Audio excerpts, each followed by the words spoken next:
कण्ठे काळि महाकाळि कालनीरदवर्णिनीं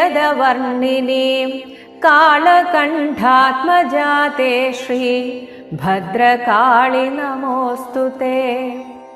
दारुकादिमहादुष्टदानवौखनिषूदने दीनरक्षणदक्षे श्री भद्रकाळि नमोऽस्तुते। चराचर जगन्नाथे चन्द्रसूर्याग्निलोचने चामुण्डे चण्डमुण्डे श्री भद्रकाळि नमोऽस्तुते। महैश्वर्यप्रदे देवी महात्रिपुरसुन्दरी महावीर्ये महेशी श्री भद्रकाळि नमोऽस्तुते। सर्वव्याधिप्रशमने